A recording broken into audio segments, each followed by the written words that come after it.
Hello guys, I'm Vaishali Khan from Vaishali's e-learning and we are discussing the digital circuits. Today in this video we are going to talk about the truth table. What are the truth table that we are going to study?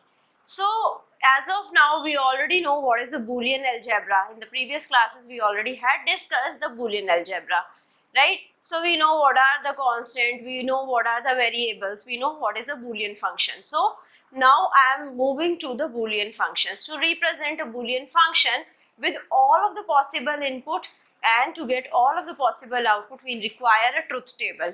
So truth table represent a Boolean function. For all possible input values, we are getting all possible output values in the truth table. Right, takes all possible combination of inputs and denote output for all of them. Input variables, if I have n, so I will be having 2 raised to power n possible combinations of input. Like if I have only 2 inputs a and b, so at that time I have 2 raised to power 2, that is 4 possible combination, which is 0 0 0 1 1 0 and 1 1. Right, if I have 3 variables, then 2 raised to power 3, that is 8 possible combinations of input would be there. Right, so these are the 8 possible combinations of input which are represented in blue. Now, if I want to talk about the range will be starting from 0. 0 0 represents 0 and 1 1 represents 3. It is 2 raised to power n minus 1. 2 raised to power n is 4, minus 1 is 3, which is represented by this number. So the maximum number we are moving is the 2 raised to power n minus 1. So let's take the basic Boolean function, which is the complement of a variable. So for the input a, we will be having the output a complement. So only 2 possible input values would be there. One variable is there, so 2 raised to power 1, that is 2 possible input combination, that is 0 or 1. When the input is 0, output would be 1, and when the input is 1, the output would be 0. Coming to the second case where we have 2 inputs a and b and the output is a plus b, right? So here because we have 2 inputs, we will be having 4 possible input combination, that is 0 0 0 1 1 0 and 1 1.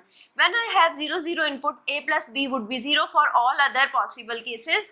Where even I have only one input as 1, at that time I will be getting 1 as the output. When both inputs are 1, then also I am getting 1 as the output.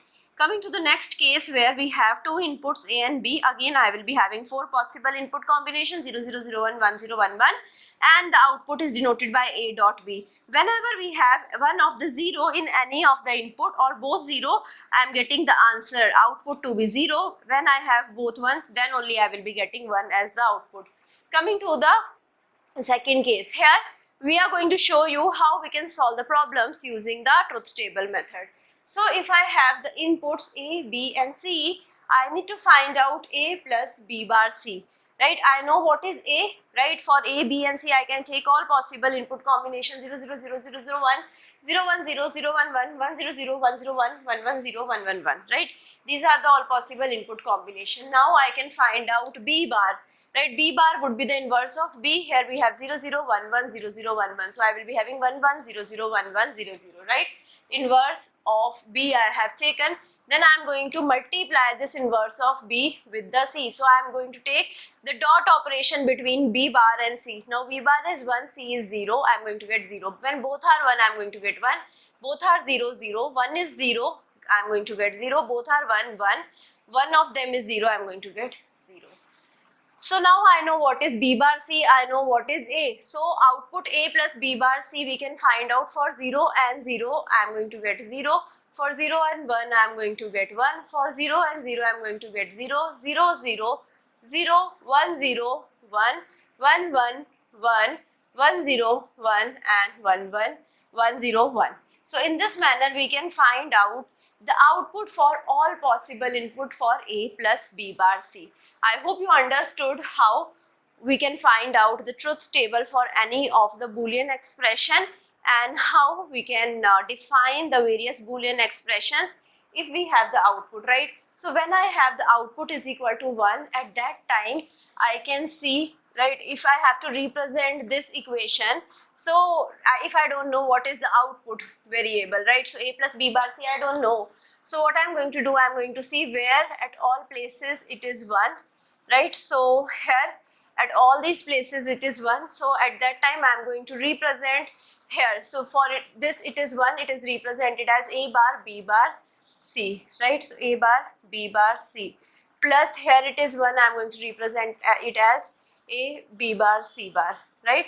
So in this manner I can even represent the function, and then I can simplify it to get the final Boolean expression. So I hope you understood the basics of the truth table. This thing I am going to tell you again when I will be talking about the K-map simplification again, right? So as of now you got an overview that how we can use the truth table as well. So if you have any doubt, you can put the doubt in the comment box and I will be trying to resolve your doubt as soon as possible.